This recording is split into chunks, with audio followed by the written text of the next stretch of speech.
c'est bon? Le coq a chanté, réveillez-vous. Les enfants sont là, réveillez-vous. Allez, bonjour à tous, bonjour. J'espère que vous êtes bien réveillés. En tout cas, nous, on est là, vous le constatez. Et on est très heureux de vous retrouver pour Matin Bonheur. Allez, on ne cessera de le dire, hein. Le bonheur appartient à ceux qui se lèvent tôt. C'est la raison pour laquelle, du lundi au vendredi, de 6h25 à 7h30, eh bien, on est bien calé à notre poste pour vous permettre de bien entrer dans la semaine. Matin Bonheur, eh bien, toute l'équipe est au grand complet. Et on démarre maintenant. Météo Flash est juste derrière. On reprend l'ensemble. Allez, bienvenue à la meilleure des matinales de Côte d'Ivoire. Le ministère de la Communication et de l'Économie numérique et la Société ivoirienne de télédiffusion IDT, en collaboration avec l'Institut national de statistique INS, informent la population ivoirienne que les agents sillonneront les ménages pour une étude sur la télévision numérique terrestre, TNT, sur toute l'étendue du territoire national. Nous vous prions de leur réserver un bon accueil. Infoline 1307.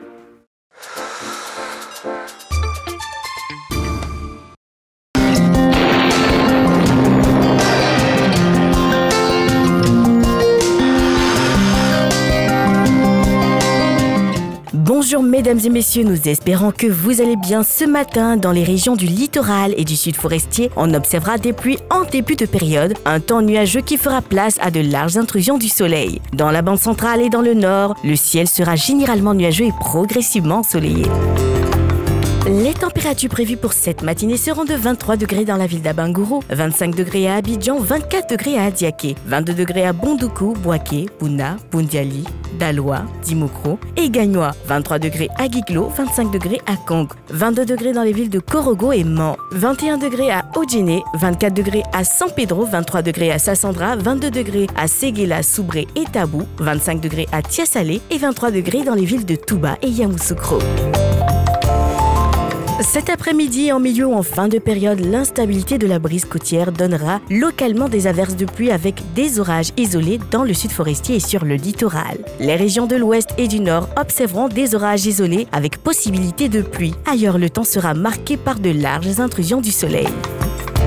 Les températures prévues pour cet après-midi seront de 31 degrés à Abangourou, 30 degrés à Abidjan et Adiaké, 33 degrés à Bondoukou, 31 degrés à Bouaké, 30 degrés à Bouna, 32 degrés à Boundiali, 33 degrés à Daloa et Dimokro, 32 degrés à Gagnoa, 30 degrés à Guiglo, 32 degrés à Kong, 33 degrés à Korogo, 31 degrés à Man, 32 degrés à Odjene, 30 degrés à San Pedro et Sassandra, 32 degrés à Séguéla et Soubré, 30 degrés à Tabou et Tiasalé, 31 degrés à Touba et enfin 32 degrés à Yamoussoukro.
Mesdames et messieurs, bonjour et bienvenue dans le 6h30. Démarrons par la célébration officielle de la 42e édition de la Journée mondiale de l'alimentation qui s'est déroulée ce vendredi à Abidjan. Une occasion toute trouvée pour le ministre d'État, ministre de l'Agriculture et du Développement rural, d'appeler les acteurs du secteur à des stratégies innovantes pour la sécurité alimentaire du pays. Les détails avec Lanciné Bakayoko.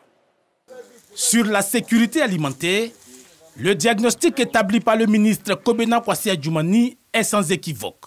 Dans un contexte de crise mondiale et de changement climatique, de nombreuses populations se trouvent aujourd'hui menacées par la faim. Ce qui oblige à une synergie d'action en faveur de la transformation des systèmes alimentaires et de production. Pour y parvenir, nous devons adopter des stratégies innovantes permettant de contenir la volatilité des prix des intrants agricoles, d'augmenter l'offre dans le respect des exigences du développement durable, de réduire les pertes et les gaspillages alimentaires et enfin de favoriser les échanges nationaux, sous-régionaux et internationaux.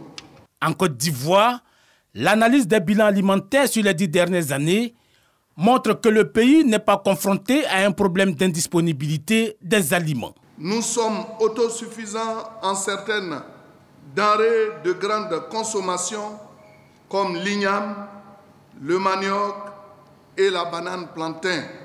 Notre problème, c'est comment conserver ces produits. Ces financements ont permis de mettre en place de nombreux programmes et projets en vue d'augmenter régulièrement les productions de toutes nos cultures. Des programmes soutenus par des partenaires techniques et financiers. L'une de nos grandes priorités doit être d'assurer notre soutien aux moyens de subsistance des personnes touchées et les plus vulnérables. Ce soutien doit être mieux coordonné et plus substantiel et intervenir à temps pour les saisons cruciales de semis et de production de bétail. Cette 42e édition de la Journée mondiale de l'alimentation a été célébrée sous le thème « Ne laissez personne de côté, améliorer la production, la nutrition, l'environnement et les conditions de vie pour tous ». Le ministre de la Solidarité et de la lutte contre la pauvreté signe un mémorandum avec Expertise France. La structure œuvre dans le domaine des droits de l'homme. Cet accord porte sur la lutte contre la traite des personnes dans le pays. Grâce Kondo. Ce mémorandum d'accord entre le ministère de la Solidarité et de la lutte contre la pauvreté et Expertise France vise à lutter contre la traite des personnes en Côte d'Ivoire et surtout d'œuvrer au rétablissement de la dignité des populations et à la promotion des droits de l'homme. Ce partenariat s'inscrit donc dans une perspective d'action globale en Côte d'Ivoire avec l'Union européenne, avec l'AFD, en faveur de la consolidation des politiques publiques de la Côte d'Ivoire. Nous avons une action dans le pays sur plusieurs appuis, la sécurité, l'énergie, la protection sociale, la justice. Depuis 2019, Expertise France a mené plusieurs activités dans le cadre de la lutte contre la traite des personnes.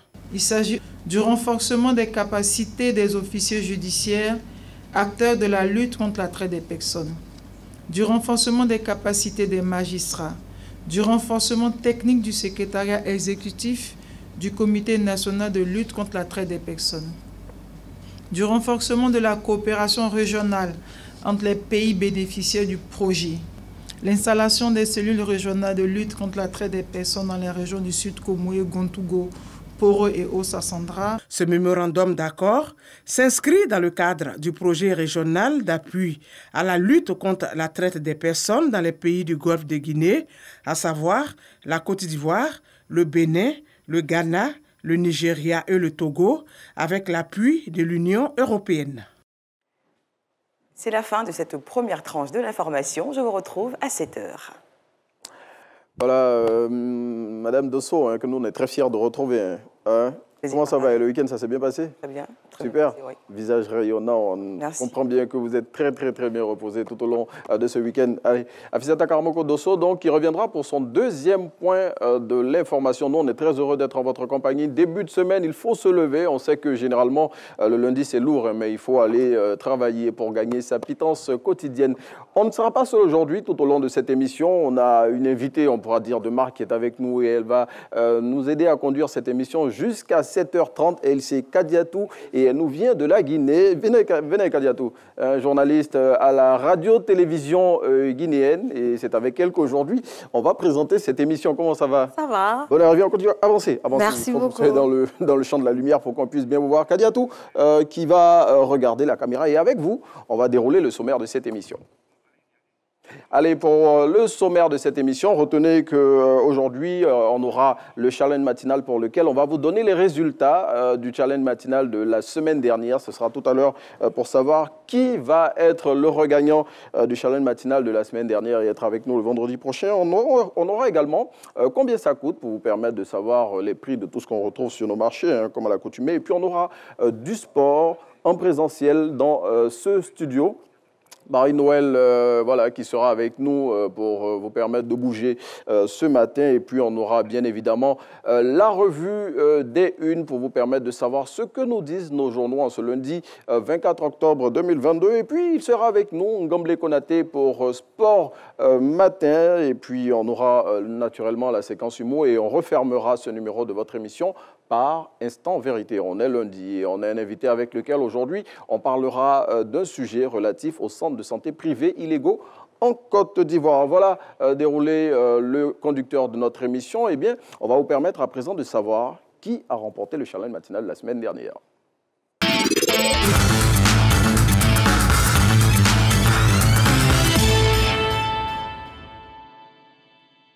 Voilà, pour le challenge matinal de la semaine dernière, eh bien, il fallait répondre à la question qui avait été posée. Avec la complicité de la régie, on va avoir l'image relative à la question du challenge matinal. Bon, il fallait juste nous dire qui était le nom, quel était plutôt le nom de l'invité de Ngamblé Konaté, Monsieur Sport Matin, le lundi dernier. Eh bien, le gagnant, notre invité Kadiatou Kaba va nous donner son nom. Et d'abord, il fallait répondre Michel Loa, c'était ça. Le nom de l'invité de Ngamblé Konaté le lundi dernier. Et celui qui a remporté le challenge matinal, il s'agit de Kadiatou?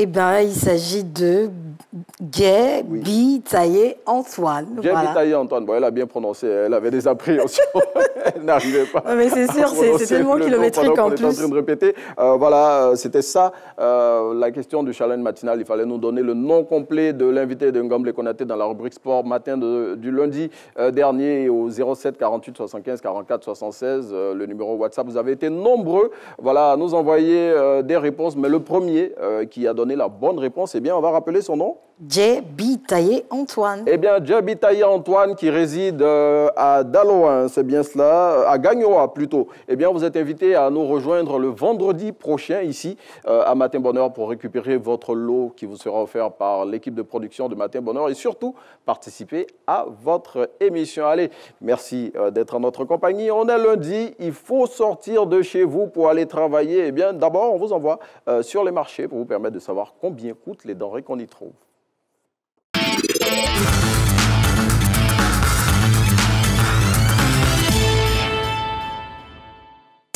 Et voilà, comme à l'accoutumée, on vous propose un menu complet, pour lequel aujourd'hui, eh bien, on va vous offrir naturellement une entrée, un plat de résistance et un dessert. Et pour l'entrée, on va démarrer avec notre très cher Kadiatou qui va nous dire de quoi est composée cette entrée. Eh bien, merci à tous de nous suivre sur la RTI ce matin. Et donc, aujourd'hui, l'entrée, c'est bien sûr la salade de crevettes à l'avocat. Eh bien, les condiments sont, pour un premier temps, la tomate rouge, qui coûte en ce moment 750 francs CFA, le kilo, voilà. Et après, il y a l'avocat, qui coûte également 350 francs CFA, le kilo. Oui.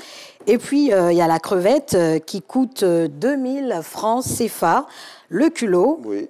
Et puis, nous avons persil qui coûte 100 francs CFA par détail, bien sûr.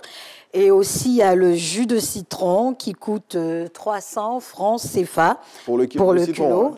Et également le piment qui coûte 700 francs CFA pour le kilo.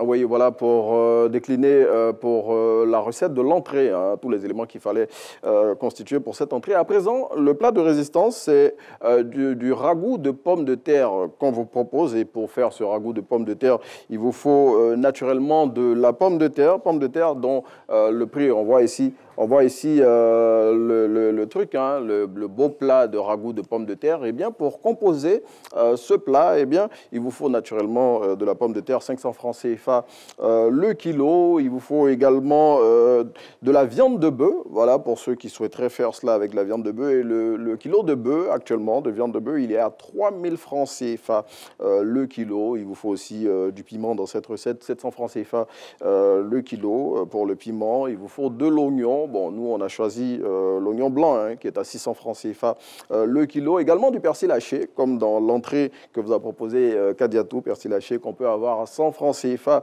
en détail. De la tomate aussi à 750 francs CFA le kilo. Et puis, il vous faut de la carotte dans ce ragoût de pommes de terre, 900 francs CFA le kilo. De l'ail que vous allez hacher.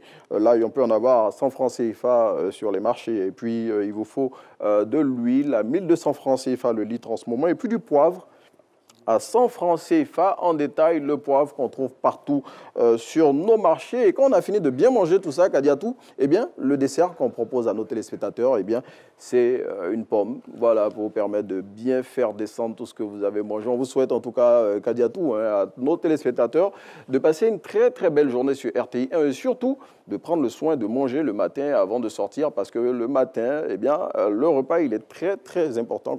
Très important, le repas du matin.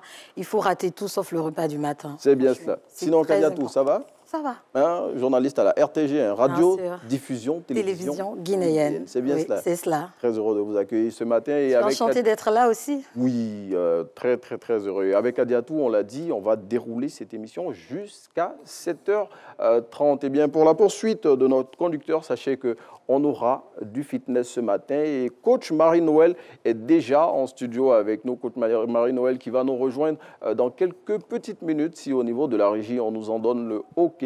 Sinon, coach Marie-Noël, venez. Venez, coach Marie-Noël. Voilà, coach Marie-Noël hein, qui est déjà là. Hein. Elle va nous dire comment elle a passé son week-end. Bon, aujourd'hui, j'ai deux dames. Je suis sérieusement gâté hein, dans cette émission. Comment ça va, coach Marie-Noël? Et le week-end, ça s'est bien passé? Oui. Activité sportive ou bien on a passé le temps à dormir? On est avec Kadiatou aujourd'hui, ce matin. Kadiatou, journaliste à la radio-diffusion, télévision guinéenne. D'accord. Bon, je suis sûr qu'elle va vous piquer quelques petits pas de fitness. J'espère aussi qu'elle sera à côté. On va la suivre. On va la suivre. Oui. Est-ce qu'on peut suivre coach Marie-Noël la régie si on nous en donne le OK? On y va. Bien, donc avec Kadiatou, vous êtes à Abidjan dans le cadre de la présentation d'un événement que vous avez là-bas en Guinée et vous êtes aussi auteur, hein, vous avez sorti... Du livre Cœur meurtri. Cœur meurtri. On parle de quoi dans Cœur meurtri? Cœur meurtri en général, quand je dis, les gens pensent plutôt à l'amour, au chagrin d'amour ou en tout cas une déception amoureuse. C'est tellement de choses, mais en réalité, c'est tout sauf ça. C'est-à-dire Cœur meurtri, je rends hommage à mon père, décédé il y a maintenant 6 ans et tout. En fait, c'est un livre d'hommage, mais au-delà, je parle de mes débuts professionnels. Parce que c'est important quand on est une jeune fille et que très tôt, on a la chance d'accéder justement à certaines responsabilités. Il y a énormément de questions qui se posent, mais derrière ces questions, les gens doivent comprendre qu'il y a eu un travail, que je ne suis pas née, par exemple, avec une cuillère en or à la bouche, quoi. Et donc, Cœur meurtri, c'est rendre hommage au papa décédé, mais en même temps, je parle de mon parcours professionnel qui n'a pas du tout été évident. Oui, parcours professionnel pour lequel notre très cher Kadiatou a démarré assez tôt. Hein, voilà. On va s'asseoir et puis je vais vous permettre de vous asseoir. Kadiatou qui va s'asseoir. Coach Marie-Noël, asseyez-vous dans notre salon là. On va recevoir notre très cher Ngomble Konaté avec lequel on parle de sport et c'est tout de suite juste après ceci.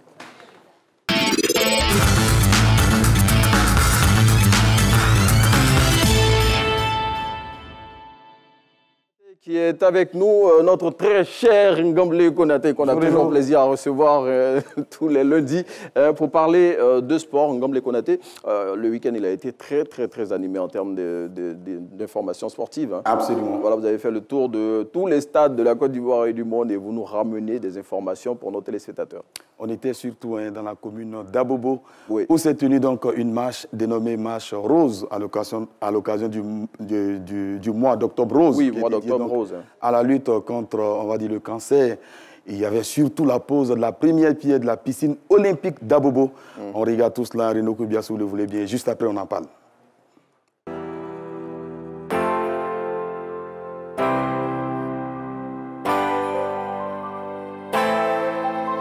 que c'est une très belle opportunité pour sensibiliser toute la population sur le cancer. Il est important de marcher, surtout pour lutter contre le cancer. Le cancer est une maladie pernicieuse qui touche essentiellement le cœur de la vie, les femmes. Il ne pourrait pas avoir meilleure occasion pour sensibiliser la population d'Abobo contre ce mal qu'est le cancer des seins.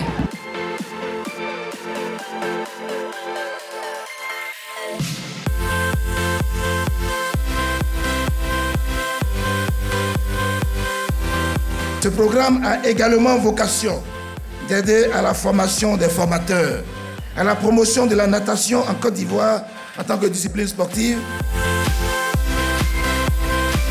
Tout sport peut vous permettre de devenir un athlète de haut niveau qui fait rayonner le nom, l'image et le drapeau de son pays dans les firmaments de toutes les compétitions continentales et mondiales. Et on peut avoir des médaillés d'or ici à Abobo en natation. Voilà, une belle activité qui aura permis aux officiels et à plein de populations d'Abobo de participer à cette marche pour Octobre Rose. Octobre Rose, on le rappelle, un mois de lutte contre le cancer du sein. Effectivement, c'est une animation éclatée sur l'ensemble du territoire national. Oui. L'étape d'Abobo, qu'on vient de voir à l'instant, a connu un véritable succès avec des femmes qui étaient mobilisées et toutes vêtues en rose, et on le voit à l'instant à Renaud Kobia. Donc, l'objectif, c'est d'utiliser le sport comme un moyen de prévention du cancer. On sait également qu'il y a d'autres méthodes comme la palpation des seins ou le dépistage précoce. Donc voilà, c'est une très très belle initiative à saluer. J'imagine, Kadiatou, venez. Kadiatou, qui j'imagine doit être interpellé par cette question relative. Venez, mettez-vous entre nous. Ngomle Konaté, moi, on a la chance de vous avoir aujourd'hui. Oui. Donc, qui doit être interpellé par cette question. Oui, bien sûr. Moi, je pense qu'aujourd'hui, chacun doit s'y mettre, en tout cas, pour lutter contre le cancer de sein. Oui. De plus en plus, ça se répand. Et le fait de consacrer le mois d'octobre à la lutte contre le cancer de sein, moi, je pense déjà que c'est quelque chose. Et pour moi, dans toute chose, il faut la prévention. Mieux vaut prévenir que guérir. Et autant que faire se peut, les femmes doivent pouvoir justement avoir le courage de partir vers les centres de santé. Quand les maladies sont dépistées à temps, je pense qu'il y a de fortes chances d'y remédier. Donc, bien évidemment, je pense que c'était très intéressant de parler du cancer de sein aujourd'hui, parce que ça va aider beaucoup d'autres femmes, que ce soit en Côte d'Ivoire, un peu partout en Afrique et ailleurs dans le monde, bien sûr en Guinée, de savoir réellement ce que c'est, comment on contracte et quels sont les moyens de lutte, sinon les moyens de prévention. Et le sport, c'était le meilleur canal pour pouvoir faire la promotion de cette activité. On le rappelle, Octobre Rose, mois consacré à la lutte contre le cancer du sein, et c'était à Abobo. Abobo, voilà, Abobo qui est également accueilli, on l'a vu tout à l'heure également, la pose de la première pierre de la piscine olympique d'Abobo. Oui. Il faut dire que c'est un projet qui fait partie d'un programme gouvernemental dénommé Précis, qui consiste donc à rapprocher davantage les infrastructures sportives donc des populations afin de favoriser une pratique régulière du sport par les populations, bien évidemment. En plus de cette piscine, il faut préciser que 4 autres communes d'Abidjan recevront donc ce type d'infrastructure. Il s'agit donc des communes d'Atekoubé, de Yopougon, de Koumassé et de Makori. Et le ministre d'en haut, Paulin Claude, qui est parti d'un constat pour l'installation de ces piscines, l'a dit au cours d'un événement récemment que les enfants dans toutes les communes du district d'Abidjan, un peu partout en Côte d'Ivoire, même pour certains, ne savaient pas nager, ils se noyaient. Absolument. Voilà, ils allaient se noyer dans les cours d'eau et tout ça. Donc ce programme, justement, va permettre à ces enfants-là de savoir nager et on va éviter ce genre de drame-là. Et surtout les occuper sainement, surtout. C'est bien cela. Et puis, Ngomle Konaté, à côté de ces deux activités, naturellement, bon, la Ligue 1 ne s'est pas arrêtée ce week-end. On a joué pour le compte de la 6e journée de la Ligue 1 ce week-end. Oui. Et c'est une journée qui s'est disputée essentiellement au stade Robert Champoux de Makori. L'information, c'est la première défaite de la saison de l'Issa Sandra. Ah ouais? Une défaite qui a suscité le mécontentement des supporters Renaud Kobia. Je vous propose de suivre cet élément et juste après on en parle. C'est pas terminé la volée, oui! Le break est fait! Ils sont dépités, les supporters du lycée qui étaient arrivés aux alentours de 15 h. Ils sont tous découragés, les supporters du lycée. C'est un samedi difficile, monsieur, non. La saison n'est pas terminée. Ils ont les 2 buteurs, c'est fini. L'équipe de la FAD s'impose 2-0.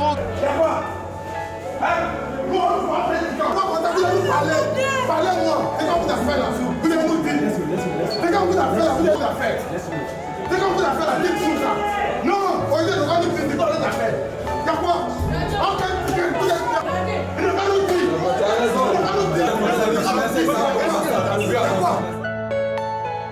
Attends, Ngamble Konaté, c'est un supporter, le monsieur là? Alors, il se nomme Zécré Josias. Bon, vous avez même son nom. De Makori, oui, Zécré Josias. C'est à l'image du mécontentement que les supporters des Lys ont exprimé. Effectivement, il a eu accès donc, au tunnel. On ne sait pas trop pourquoi. Pour des raisons en principe, il n'a pas accès au tunnel. Mais lui, il s'est retrouvé là. Il a fermé donc, on va dire, la porte du vestiaire de l'équipe des Lys. Il voulait en découdre avec les gars. Pour exprimer son mécontentement comme quoi ils soutiennent cette équipe. Ils payent, on va dire, les tickets tous les week-ends pour venir suivre donc, cette équipe. Et malheureusement, jamais les résultats n'ont été donc, à la hauteur des attentes placées en cette équipe. Il faut préciser que Lys, après la victoire inaugurale face à l'US Bafing, a aligné 4 matchs nuls d'affilée pour finalement perdre ce dimanche face à la FAD. Bon, je ne pense pas qu'ils aient fait exprès pour perdre. En même temps, on comprend que le football déchaîne les passions, mais bon, il faut savoir raison garder. Absolument. Parce que Kadiatou, qu'est-ce que ça vous inspire comme commentaire? Écoutez, justement, moi, ça me fait... c'est ça la beauté du sport, surtout le football. C'est-à-dire que le football nous fait ressentir toutes sortes d'émotions. Et c'est ce qui est important. Tant on est content, tant on est mécontent. Par moments, on se dit, mais finalement, ça va le faire ou pas. Et moi, je pense que ça fait partie du jeu, mais je pense que pour des questions sécuritaires aussi, il faut revoir cet aspect, parce qu'il paraît que c'est ce qui a manqué, et c'est pour ça qu'il s'est retrouvé là. Mais c'est pas mal en tant que tel, parce que justement, ça permet aux gens vraiment de dire qu'ils sont suivis, et surtout, il y a des gens qui, comme il a dit, qui font le déplacement à cause de tous les week-ends. Kadiatou qui nous a glissé en anecdote qu'il avait pratiqué le football, à l'époque. Et si, j'ai pratiqué le football, bien évidemment, à l'école. J'étais capitaine d'équipe. Et mais je jouais avec tellement de force qu'aujourd'hui, je ne m'imagine plus en fait dans un terrain de football. Mais c'est passionnant le football. J'ai vécu toutes ces émotions et je me dis que voilà. C'est tellement passionnant quand on regarde les images, le monsieur il est sérieusement en colère. Hein. Très en colère. Très en colère. Et il a parlé aux joueurs comme s'il parlait à ses amis. Il leur a demandé, au-delà de tout, il leur a demandé donc de se remotiver. Ils méritent, eux, supporters, méritent donc d'autres résultats. Il faut préciser que Lys, avec cette défaite, perd 2 places au classement. Ils sont 9e, ils reviennent, ils reculent donc de 2 rangs. Donc, ils étaient 7e, ils sont 9e désormais. Donc, mais on pense que Lys a quand même un effectif qui peut faire mieux.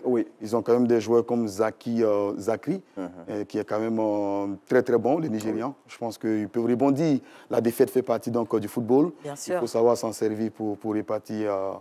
Et l'info, c'est qu'enfin, la FAD a battu le Lys. Enfin, la FAD a battu le Lys. La FAD n'avait jamais battu le Lys. Vous avez raison, Renaud. En 5 confrontations, Lys était toujours sorti victorieux. Bon, souvent match nul. Mais les 2 dernières confrontations ont surtout été remportées par Lys. Donc, c'est on va dire une page de l'histoire aussi qui s'est écrite ce week-end. Enfin, la FAD a battu Lys à Sandra en championnat.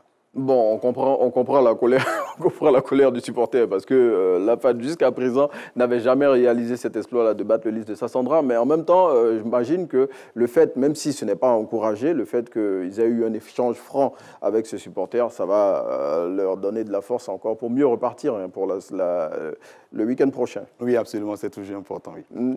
Et quelle autre information on peut partager? Oui, dans les autres rencontres, il faut préciser la victoire de l'AS Denguélé qui s'est imposé face au FC San Pedro 1-0. C'est le même score qui a sanctionné l'opposition Boaké FC, Sol FC en faveur des Étoiles du Béquet. Et on voit les résultats ici sur notre écran. L'US Bafing l'emporte de justesse 3-2 face au Stade d'Abidjan. Au classement, l'AS Denguélé est bien évidemment leader avec 13 points, suivi du Stade d'Abidjan 10 points.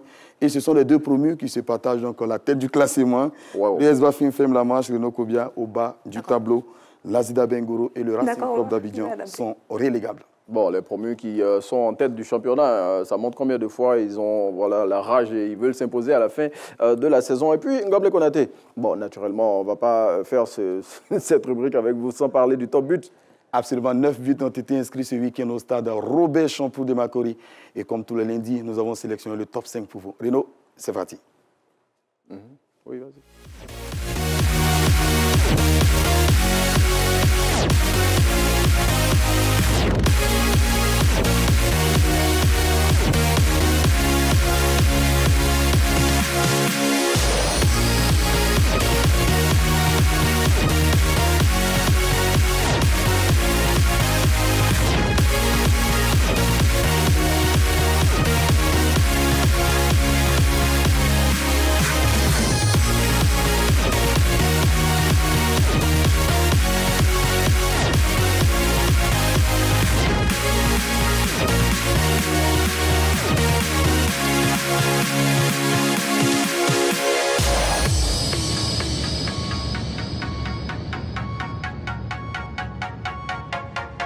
caméra, c'est la 3, non? Agnicoua Romeo, donc, qui a inscrit le but le plus beau classement que nous avons effectué donc, de cette 6e journée au stade Robert Champoux de Macron. Vous avez vu ce ballon qui descend, il ne se pose aucune question. Reprise des volets instantanés. Ça vous rappelle quel joueur ivoirien, par exemple, qui marque? Didier Drogba, bien évidemment.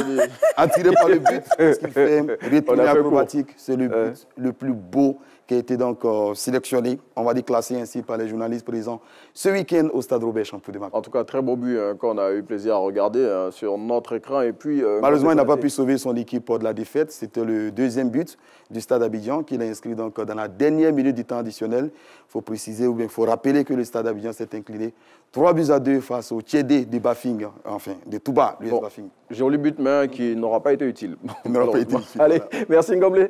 Et puis on vous retrouve vendredi. Vendredi, le grand rendez-vous du week-end. Merci Ngomble Konaté, que vous aurez vendredi pour d'autres infos sportives. À présent, Kadiatou, pour la suite. Mais à présent, nous allons continuer comme il se doit ce programme de Matin Bonheur. Et ce sera avec notre coach du jour, Marie-Noël.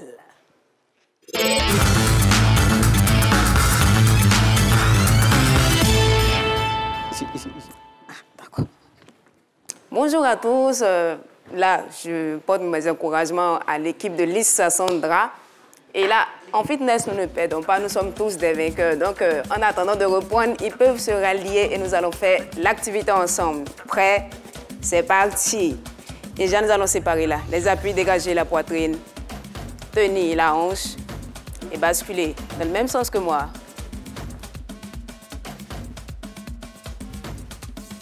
Changer le sens, là. On va joindre les jambes, descendre tout doucement. Tout doucement, tenez, là.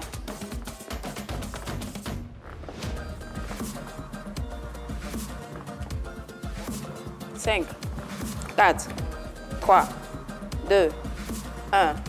Poussez, relevez. Très bien. Marchez. Changez sens, là. 1. Très bien.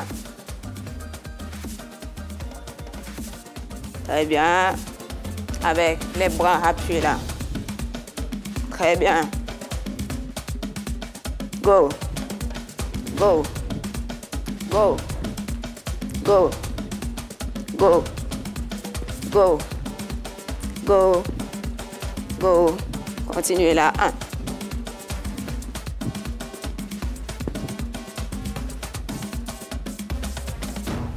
Relâchez, changez. Talon fessier. Talon fessier.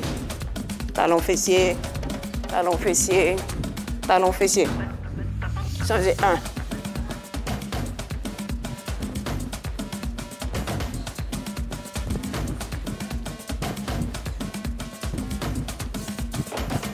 Encore une fois, go. 1.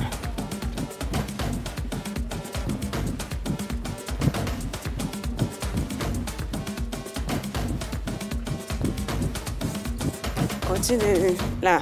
1. Changez. Changez. Changez toujours. 1. Encore une fois. Là. 1.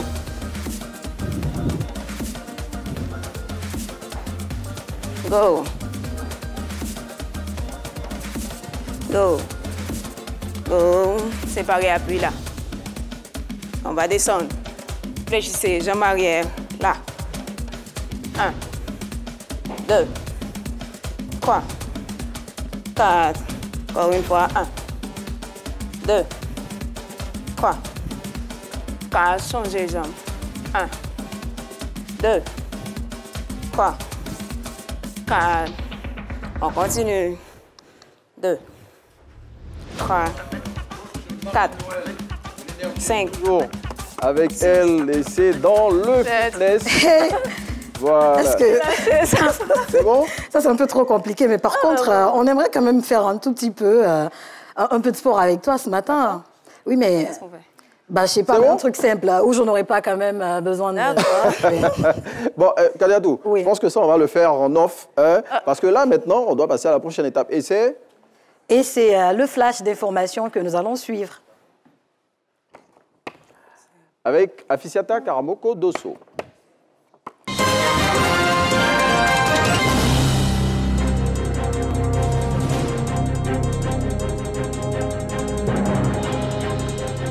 Bonjour à tous et à vous qui nous prenez en marche, vous suivez le deuxième point de l'information. Les ministres Amédée Kouakou et Raymond Goudou Kofi sont à Kokumbo, dans la ville de Toumoudi. Leur présence fait suite aux récents affrontements meurtriers entre des jeunes orpailleurs clandestins et les forces de l'ordre. Cette visite a été l'occasion pour ces autorités de sensibiliser la jeunesse sur les dangers liés à cette activité. Reportage. Relativement aux récents affrontements à Kokumbo, dans le département de Toumoudi, les autorités multiplient les rencontres pour la consolidation de la quiétude retrouvée. Des leaders de jeunesse reconnaissent leur part de responsabilité dans cette dernière crise. Des morts dans cette situation, c'est regrettable. On est encore peiné. La seule chose qu'on peut dire à l'État de Côte d'Ivoire, à tous nos parents, c'est toutes nos excuses. On n'a pas à faire un bras de fer avec l'État. Au contraire, on doit plier l'échine devant l'État et tendre la main à l'État et demander à l'État de nous aider à pouvoir nous sortir du manque d'activité. À la résidence de la reine de la localité, comme à la sous-préfecture, la sensibilisation est au rendez-vous. Raymond Goudou Kofi, ministre-gouverneur, reste ferme quant au respect de l'autorité de l'État. D'abord, nous sommes venus pour sensibiliser et puis présenter donc nos condoléances, bien entendu apporter assistance aux blessés. Mais je voudrais que dans tout ce que nous avons dit, une chose soit bien claire. Quelles que soient les raisons, il est inadmissible que des jeunes s'en prennent aux forces de l'ordre. Amédée Kouakou, en tant que fils du Grand Centre, exhorte les jeunes à se départir de l'orpaillage clandestin et à se tourner vers des activités légales.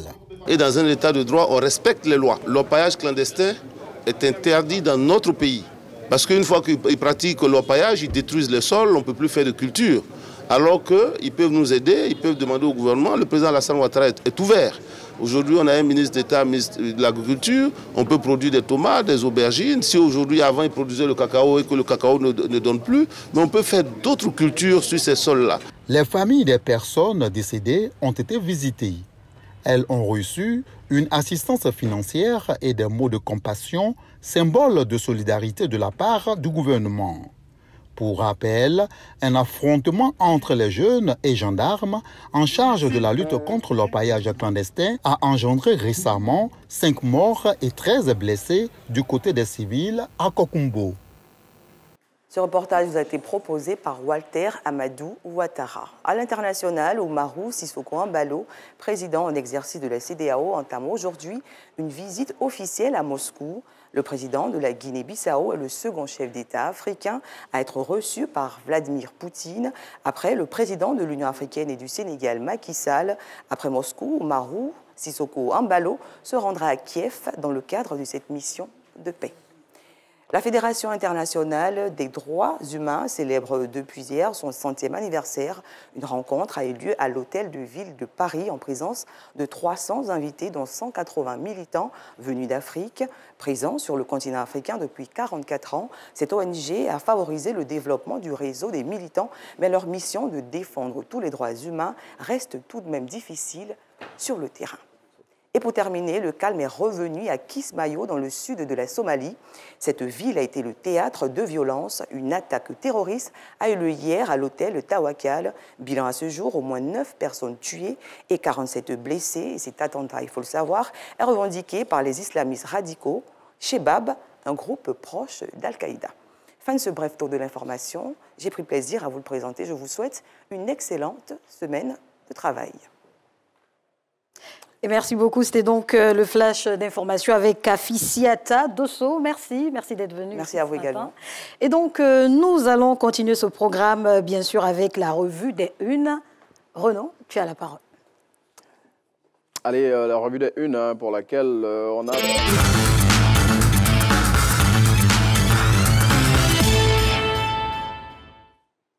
Voilà, revue des unes pour laquelle aujourd'hui on a 3 titres à vous proposer. On démarre tout de suite avec Fraternité Matin. Fraternité Matin qui fait le point des infrastructures sportives et autres éléments qui sont mis en branle par le gouvernement ivoirien dans le cadre de l'école de la deuxième chance. Et le confrère pro-gouvernemental lance à ce sujet à la une de son numéro de ce jour, bien que le gouvernement lance plusieurs projets pour les jeunes. Et pour ce faire, le Premier ministre Patrick Achi a posé samedi les premières pierres du garage école d'Abobo et des piscines olympiques. Autre titre, il s'agit du quotidien Le Patriote. Le quotidien Le Patriote, à la une duquel on retrouve le président ghanéen Nana Akufo-Addo, qui, au sujet de la junte malienne, dit qu'il ne comprend pas sa manière de procéder relativement à la question des 46 militaires ivoiriens qui sont encore détenus dans ce pays. Et le président ghanéen Nana Akufo-Addo, donc, de se demander qu'est-ce que le pouvoir malien peut gagner dans cette affaire. Et puis, dernier titre à vous proposer aujourd'hui dans la revue des Unes, c'est Soir Info. Soir Info, quotidien qui a fait des faits divers sa spécialité et donc qui s'intéresse aujourd'hui à un expatrié français, selon lequel, Soir Info, donc, selon lequel cet expatrié venu en Côte d'Ivoire pour la réhabilitation du stade Félix Houphouët-Boigny serait décédé au lendemain de son arrivée en Côte d'Ivoire. Et puis, autre sujet auquel le quotidien Soir Info s'intéresse, c'est celui de la lutte contre la vie chère, et il parle d'une activité au cours de laquelle le ministère du Commerce a fait découvrir des produits locaux ce week-end dans un établissement de la place. Eh bien, merci de nous avoir suivis pour la revue des Unes. On continue de dérouler le conducteur de votre émission et à présent, on vous envoie une bonne dose d'humeur dans la séquence humour.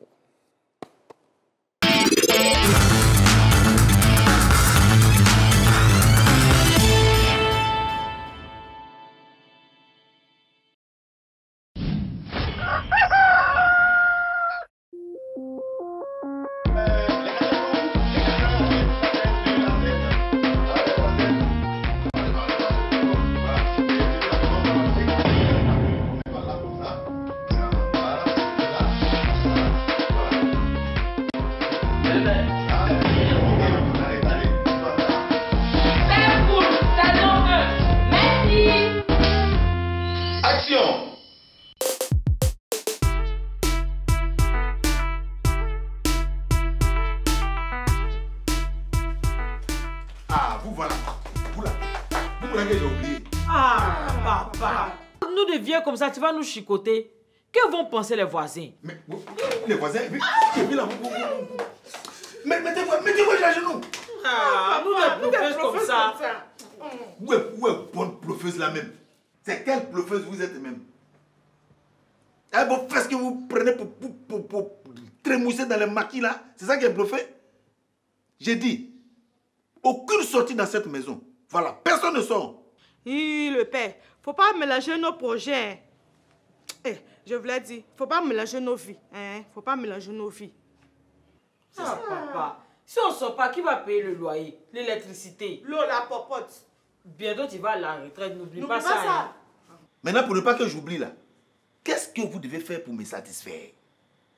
Quel est le service que vous me rendez dans cette maison? Pour ne pas que j'oublie. Parce que toutes vos camarades sont mariés. Et les maris là, on les appelle des beaux. Maintenant, les beaux là, eux, ils entretiennent les beaux-pères. Mais pour vous là, zéro, il n'y en a pas. Péguiné, zéro. Il n'y a même pas un petit gendre même qui va venir dire « Ah, Bou Zadi ». Aujourd'hui là, voilà un peu. Donc c'est pas la peine. Mariez-vous. Papa, si on ne sort pas, comment on va se marier? Qui va nous voir? Ah, papa, n'oublie pas que nous devons organiser des funérailles dignes. Nous devons...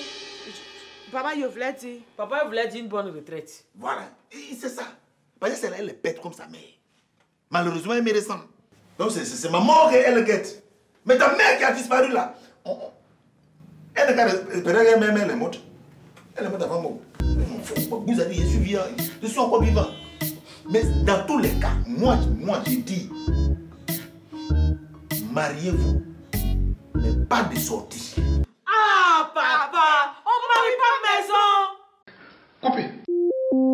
Au revoir, allez, merci.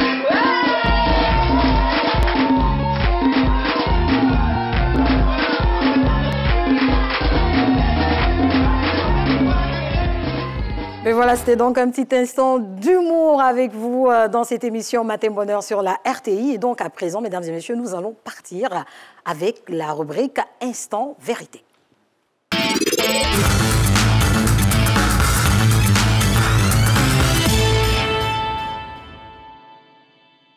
Toujours présent dans votre émission, elle l'a dit, à présent, on est avec notre rubrique Instant Vérité, dans laquelle aujourd'hui, eh bien, il faut savoir que pour ouvrir un centre de santé en Côte d'Ivoire et y dispenser des soins médicaux, eh bien, il faut avoir un agrément des autorités sanitaires et disposer de personnel qualifié.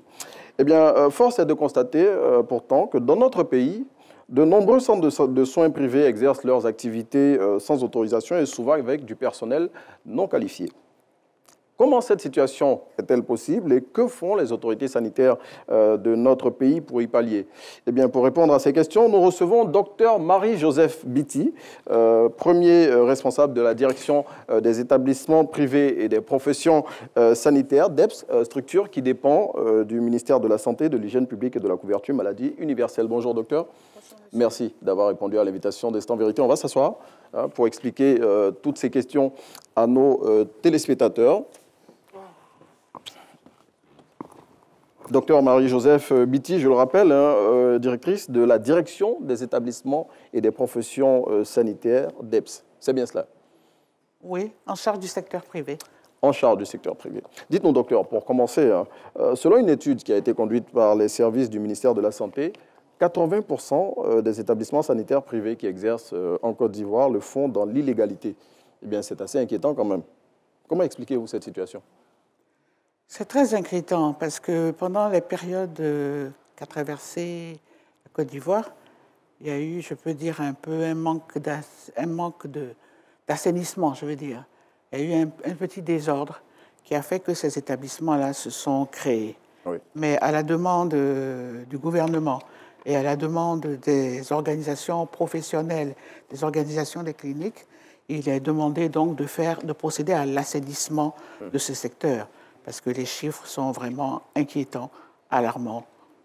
Oui, et donc assainissement, on va en parler tout à l'heure, mais avant d'arriver à cette question de l'assainissement du secteur, on va revenir à la question de ces établissements. Là, on l'a dit, 80%, selon une étude qui a été réalisée par vos services, sont dans l'illégalité totale. Est-ce que c'est parce que les conditions à remplir pour avoir un agrément pour les centres de santé privés en Côte d'Ivoire sont compliquées, bon, même si ça ne justifie pas le fait que ces établissements-là exercent dans l'illégalité? Ce n'est pas parce que les conditions sont compliquées. Nous sommes exigeants. Nous voulons la qualité pour les populations. Nous voulons la qualité des établissements. Et donc, il y a certains éléments qui sont demandés, notamment le fait qu'il faut qu'il y ait le fait majeur, un responsable médico-légal, un professionnel. Responsable médico-légal, c'est la personne qui, pour tout acte médical qui est posé dans l'établissement, il en est responsable. Il en est responsable, c'est lui qui conduit les activités médicales de l'établissement. Et ça, c'est extrêmement important. Voilà. Maintenant, en dehors de ça, il y a aussi des normes architecturales que nous demandons. Quelles normes architecturales, par exemple? Par exemple, lorsque vous avez une clinique, il faut penser aux issues de secours. Oui. Il faut penser aussi au circuit des malades, au circuit des praticiens. Il faut penser, si vous avez un bloc, il faut aussi qu'il y ait le circuit des matériels propres, des matériels sales. Il faut donc avoir des normes architecturales en fonction du type d'établissement que nous avons. Bon, donc si je suis bien votre raisonnement, il y a plein de centres de soins qui sont tout de suite à fermer. Si je vous comprends bien, parce qu'on a on a ce que vous avez nommé piqûrerie. Voilà, ces centres-là où généralement on ne va que pour faire de petits soins ou bien faire une injection qui n'ont qu'une seule entrée. Si on part de ce principe-là seulement, ça veut dire que ces centres-là, il faut les fermer. Bon, ces centres, il faut les fermer pour plusieurs raisons. Oui, dites-moi. Il faut les fermer parce que la plupart du temps, ce n'est pas dirigé par des professionnels. Oui. Alors, ces centres de santé, nous avons catégorisé les établissements de santé. Il y a les établissements médicaux, paramédicaux, les établissements de médecine alternative et complémentaire, les établissements de médecine traditionnelle. Donc, nous avons catégorisé. Et si je prends le cas des paramédicaux, nous avons les infirmeries privées. Oui. Donc, ces établissements-là ne répondent pas aux normes d'une infirmerie privée pour deux raisons. D'abord, du point de vue constitution, architecture, ça ne répond pas. Deuxièmement, la personne qui pratique dans l'établissement, le plus souvent, n'est pas une personne compétente en la matière. Donc, il y a beaucoup de risques pour la population en allant se faire soigner. Mais si je peux rajouter, c'est quelque chose dont c'est une chose à laquelle nous faisons attention parce que ces établissements sont proches des communautés. Il y a une certaine proximité. Et donc, ce serait bien de voir comment est-ce qu'on peut les amener dans le droit chemin, mais toujours avec des personnes compétentes. Mais bon, à vous entendre parler, moi, vous me mettez à l'aise. Hein. Ça veut dire que vous êtes conscient du fait que ces établissements-là, bien qu'étant illégaux, ils rendent service aux populations. Est-ce la raison pour laquelle vous les laissez prospérer comme ça? Non, pas du tout. Hein? Pas du tout. Je vous prends au mot, docteur. Non, vous me prenez au mot, mais pas du tout. C'est pour ça que, justement, nous lançons une opération de régularisation administrative. C'est pour ça que nous faisons des contrôles pour voir si ces établissements-là répondent aux normes. Après mais avoir on n'est laissé pas ces d'accord. établissements-là travailler pendant combien d'années dans l'illégalité, après les avoir laissés commettre des erreurs médicales pour certains, après les avoir laissés commettre l'irréparable pour certaines familles, aujourd'hui, voilà, vous avez décidé Oui, c'est une bonne chose. Oui, c'est une décision qui est salutaire pour la population et nous en sommes conscients. Bon, je veux dire, les populations pourront juger vous-même puisqu'elles vous suivent. Mais quand on regarde le chiffre de 80% de centres de santé privés qui exercent dans l'illégalité, docteur, il y a un problème au niveau de l'écosystème qui encadre ces établissements-là. Est-ce qu'il n'y a pas quelque part voilà, quelque chose qui n'a pas marché? Oui, il y a quelque chose qui n'a pas marché. Je suis d'accord avec vous. C'est-à-dire qu'ils ont prospéré sur l'ensemble du territoire de manière, je peux dire, anarchique. De sorte que... on a laissé faire, alors? Est-ce qu'on a laissé faire? Si vous dites que quelque chose n'a pas marché. Non, ça n'a pas marché, effectivement. Disons qu'on n'a pas été suffisamment vigilant sur le fait que ces établissements-là prospèrent. Voilà, c'est ça, en fait. Mais il y a un début à tout, hein. Ou du moins, il y a une fin à tout. Bon, on espère que cette fin sera pour bientôt. Maintenant, je veux dire, en parlant de l'écosystème, bon, s'il y a autant de centres de santé privés illégaux en Côte d'Ivoire, bon, comment ça se fait que des compagnies d'assurance encouragent la pratique de ces centres de santé illégaux là? Parce qu'elles contractent avec ces centres de santé. Il y a quelque chose qui ne va pas, docteur. Je reviens encore à l'écosystème et je reviens sur voilà, ce laxisme-là qu'il y a pu avoir pour laisser prospérer ce genre d'activité. Comment on peut concevoir que des compagnies d'assurance légalement constituées travaillent avec des centres de santé illégaux? Alors, comme on a dit, nous sommes dans une phase de redressement du système. Et les compagnies d'assurance qui contractent avec ces établissements illégaux ont pris donc la résolution avec nous de faire en sorte que les établissements légaux puissent contracter avec eux. Ça veut dire que les autres, ou bien ils se mettent dans la légalité, ou bien ils sont fermés, voire démantelés, comme on aime bien le dire. Bon, donc à vous entendre, bientôt, on va assister à la fermeture de plusieurs centres de santé illégaux. Absolument. Absolument. On a lancé le ministère de la Santé, sur instruction de monsieur le ministre Pierre Demba, a lancé donc une opération de régularisation administrative qui s'inscrit dans une opération zéro clinique illégale d'ici 2025. D'ici 2025. D'ici 2025. Donc, une des étapes premières est donc la régularisation administrative, qui est une opportunité pour les établissements qui craignaient peut-être de régulariser, ou bien même qui étaient de mauvaise foi pour certains, de se régulariser et d'avoir les papiers, parce que l'existence juridique de ce genre d'établissement est extrêmement importante. En cas de procès, si vous n'avez pas les papiers, vous ne pouvez pas gagner le procès. Il n'y a rien à faire. Donc, il faut avoir une existence légale et avoir les papiers. Et en plus, pour survivre, je veux dire, parce que vous avez parlé des assurances précédemment, pour survivre, il faut avoir un maximum de clients. Un maximum de clients dont la prise en charge est assurée. Et donc, les assureurs ne vont plus contracter avec les établissements illégaux. Quand vous dites ne vont plus, c'est à partir de l'opération dont vous venez de parler, quand elle sera lancée, c'est bien cela? Quand elle est déjà lancée et elle évolue, et nous avons donné jusqu'au 9 décembre aux établissements... 2022. 2022, pour se régulariser. Bon, on espère que ça sera suivi dans les faits, mais je veux dire, revenons à ces centres de santé illégaux. Non, attendez, je ne comprends pas. Pourquoi vous pensez que ça sera suivi dans les faits? Bon, nous sommes à l'instant de vérité, donc en Côte d'Ivoire, on a coutumier des opérations qui démarrent en grande trombe, voilà, publicité tapageuse, et puis après, plus rien. Ça, je veux dire, c'est la donne à laquelle on a malheureusement été habitué en Côte d'Ivoire. Donc, on espère que pour votre opération, ça va connaître plus de succès. Mais on va y revenir, docteur. Permettez, s'il vous plaît, la pratique de la médecine, elle doit être rigoureusement encadrée.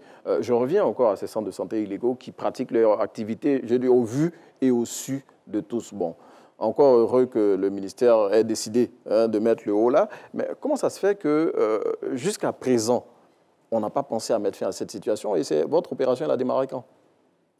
Notre opération a démarré depuis le mois de juillet, en fait. Le mois de juillet. Voilà. Donc, on est à quoi? 3 mois de l'activité? Oui, oui, oui. Mais on ne le sent pas sur le terrain. Jusqu'à présent, vous avez le deadline que vous vous êtes fixé, c'est lequel?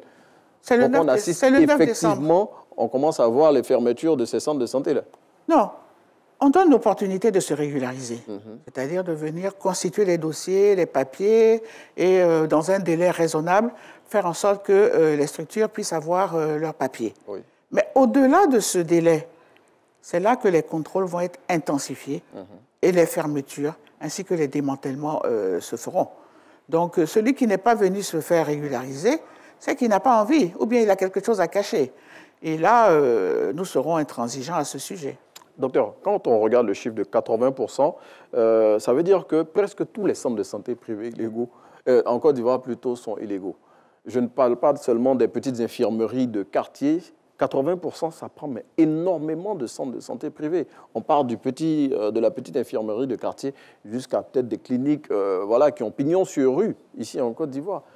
Voilà. Bon, disons que l'illégalité doit être un peu nuancée. OK, allons-y. C'est-à-dire qu'il y en a qui sont carrément des clandestins. Oui. Ça, c'est là qui sont vraiment en grand nombre. Mais comment on fait pour reconnaître déjà un établissement qui n'est pas légalement constitué? Est-ce qu'il y a des signes dans les établissements qui permettent aux usagers de savoir que tel établissement, attention, il n'est pas en règle vis-à-vis de la loi? Alors, il y a un signe, c'est-à-dire que l'établissement d'abord se signale par son enseigne. Il y en a qui, par son enseigne, à l'entrée de l'établissement. Qu'est-ce qu'il doit avoir? Qu'est-ce qu'on doit regarder tout de suite? Qu'est-ce qu'on doit regarder? C'est-à-dire, c'est de quel établissement il s'agit? Est-ce que c'est une polyclinique? Est-ce que c'est une clinique? Est-ce que c'est un cabinet dentaire? Est-ce que c'est un centre de kiné?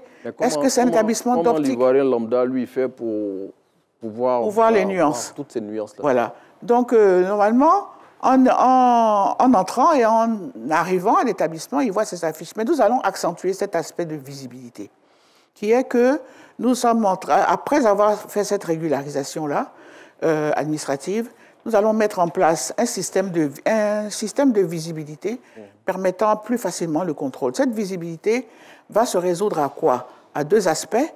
D'abord, tous les établissements seront immatriculés avec une plaque d'immatriculation. C'est comme un extrait de naissance. Est-ce que la plaque d'immatriculation sera affichée de sorte que tous les usagers qui arrivent puissent voir? Elle sera affichée à l'entrée de l'établissement. Deuxièmement, il y a une enseigne qui sera donc caractéristique, je peux dire, du niveau d'intervention de l'établissement. Donc, savoir ce qu'on peut pratiquer comme opération dans ce genre d'établissement? Pas vraiment, ce n'est pas tout à fait ça, parce que ça, c'est une autre étape. Mais disons que, à l'image un peu des pharmaciens, lorsque vous avez une pharmacie, vous voyez tout de suite la croix verte de loin. Vous savez que c'est une pharmacie très officiellement et vous pouvez y aller. Lorsque vous voyez les cabinets dentaires, il y a une croix rose qui permet donc de dire que c'est un cabinet dentaire. Donc déjà, avant d'entrer, même en passant dans la rue, vous savez qu'il y a un cabinet dentaire ici, qui a une existence légale. Donc nous allons généraliser ces outils de visibilité-là à tous les niveaux d'intervention, de sorte que la population nous aide dans ce contrôle, nous aide dans la fréquentation de ces centres-là que nous voulons de qualité. Bien, et donc vous avez parlé de l'opération qui a démarré, pour laquelle vous avez dit que le deadline, voilà, c'est en décembre 2022. Maintenant, je veux dire, quand vous aurez fini tout ça, tout à l'heure, j'ai mis une réserve par rapport au fait que, bon, en Côte d'Ivoire, on démarre en trombe, et puis après, bon, je dis, quelles sont les dispositions qui seront prises pour veiller à ce que tout ce que vous allez faire soit respecté dans les faits? Alors, il y a plusieurs éléments.